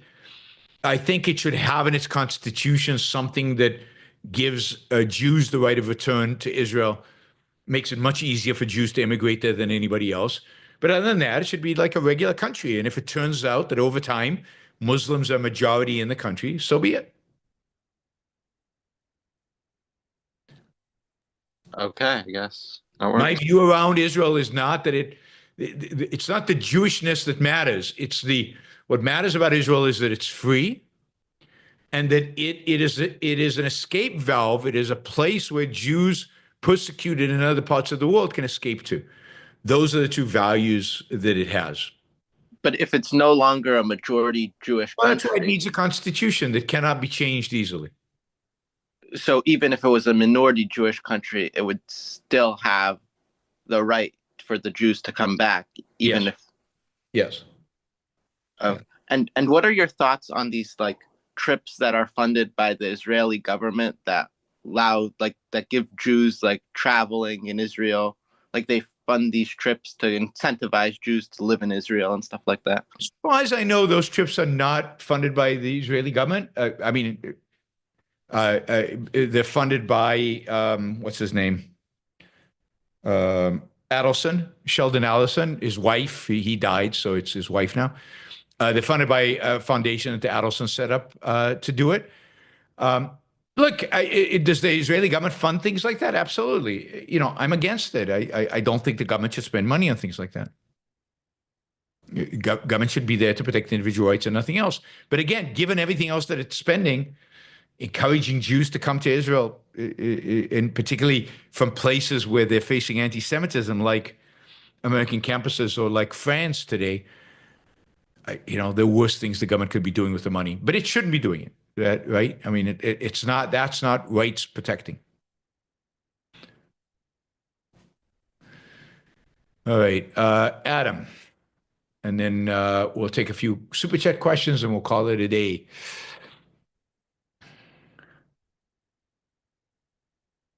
You're still muted, Adam. Yep, there you go. Okay. Right now, my best chance of living for a long time is the development of individualized cancer vaccines, where you get a vaccine that's specific to the cancer that you have. Yep.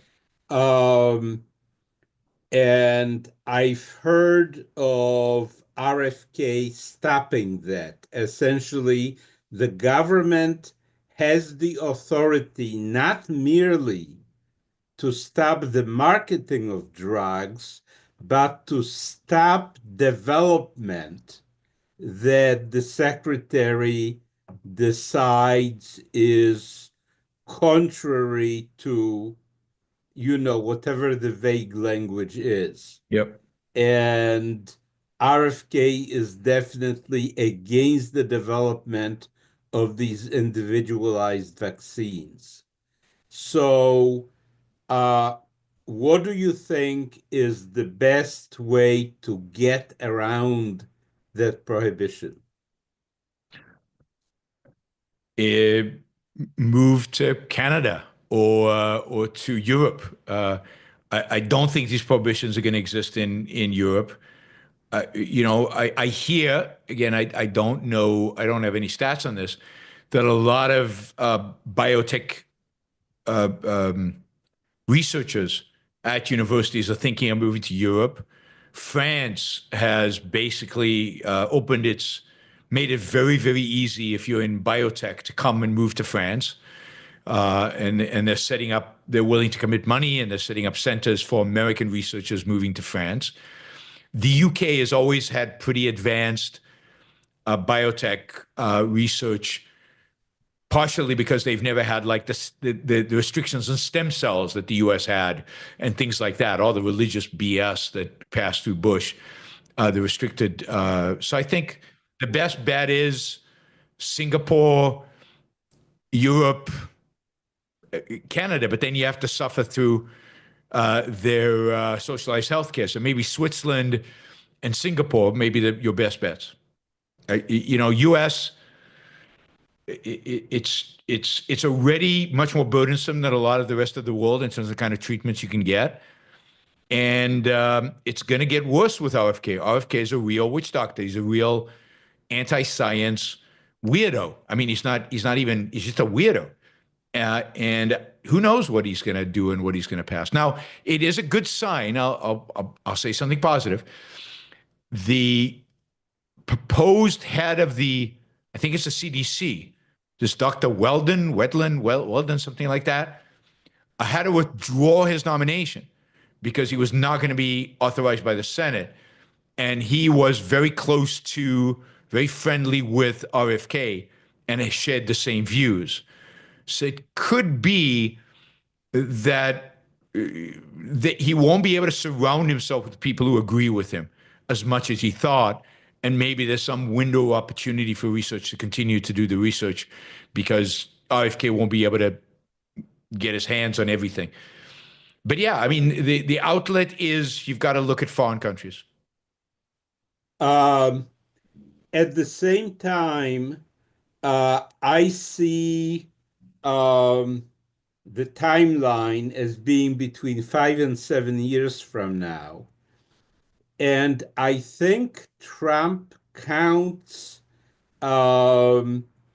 Americans who are in the age group that's susceptible to cancer as one of his groups of voters that are committed to MAGA. Yep. Yep. And what would be the most effective way to change that, to get the information out that he is actually against us? Well, I think if and when RFK bans cancer vaccines, then the outrage needs to be expressed everywhere and at once, and what this will do to exactly that population. Because you're right, MAGA, to a large extent, MAGA is old people. I mean, and young people. It's the middle that is not MAGA, but it's old. It was like the Tea Party was old, but now it's also captured young people. So need to get out the damage that RFK is doing. And The challenge is that a lot of old people believe the nonsense about mRNA vaccines changing your DNA and destroying da. So they don't believe the science. So it's going to be very hard if they go through with this. Now, the other thing is Trump might need one of these vaccines soon, right? So and he has no ideology. It's not like he is against these vaccines. He might fire RFK soon if he thinks RFK is doing stuff that might hurt his own health. Right? Remember, Trump was vaccinated and boosted, and he helped accelerate the development of the vaccine. So for COVID, so I wouldn't rule out Trump's own, call it pseudo self-interest, as helping in this case. Thanks. Okay, thank you. All right, let's see. Dave, thank you for the sticker. Really, really appreciate that. That's $50. That's great. Let's see. Shazbat says, what was the name of the experimental sweetener you mentioned on a previous show? It is protein-based, as I recall. God, I don't remember. That was a while ago. That's a few weeks ago, and I don't remember. It was still experimental. It was going to be a protein that actually sweetened things, but you didn't get the sugar high. You didn't get sugar. But I wonder if you just Google or ask ChatGPT exactly that question. You might get a. What sweetener did Yaron mention in his show? I wonder if ChatGPT is just like the NSA listening to all my shows. Andy, have you seen the Apple documentary about the SEAL Eddie Gallagher, The Line? Do you have any opinion? Interesting case, good doc. Check it out. I have not seen it, so I will check it out. Thank you, Andy. John, regarding green card holders who break laws but aren't prosecuted by the victims, there should be an objective legal process, whereas immigration authorities could still investigate, act on such activities. I agree, and for all I know, there might be one. That is, it's in front of a judge, so this is not just they kicked him out. It's in front of a judge. The judge has halted deportation proceedings. And I don't know, I actually don't know what the exact process is, and I don't know how they treat green cards. And it seems like a bit of an ambiguous area of the law, because all the people I read who should know, lawyers who should know what the process is, they don't seem to know what it is. So it seems like there's a lot of ambiguity in the field. But I agree with you. There should be a body of law dictating exactly that. Ryan says, the perfect ending. Ryan says, everyone should come to Ocon. Ryan says, I will be at the poker table with Yaron again, trying to bust him out. Yeah, good luck on that, Ryan. You failed last time. I don't expect you to succeed any better this time. It will be the best 4th of July party ever in the history of America. It's going to be huge. You should have capitalized huge. I mean, all caps, huge. Huge. So, yes, everybody should come to Ocon. If you can't afford Ocon, you can apply for a scholarship. Go to aynrand.org/start here to apply for a scholarship. Ocon is July 1 through 5 in Boston, which is a great all-capital city to celebrate the 4th of July. They have great fireworks, and it's just a fun place because it's so linked to the founding of America. The revolution really starts in Boston, and the first intellectuals of the revolution are very much Bostonians. Yeah, join us. It's going to be a very, very fun conference. I will be there speaking and, importantly, playing poker. So, yeah, Lynn, you're invited too. You can come play poker too. And I've made it to the final table 2 out of the last 3 years, to the second final table in the 1 year I didn't make it, but I haven't won it yet. So my goal this year is to win the poker tournament. And obviously Ryan is standing in my way, but every year I seem to gain more enemies at the poker table because I harass them so much. And I think everybody basically comes to the Ocon poker tournament in order to get me out. And I think they collude among them to try to kick me out of the game. It's a lot of fun. All right, guys. Thank you. Thank you to all our panelists. Thank you to our super chatters. And hopefully I will see you tomorrow. We'll talk about the American Constitution, improvements I'd like to make. We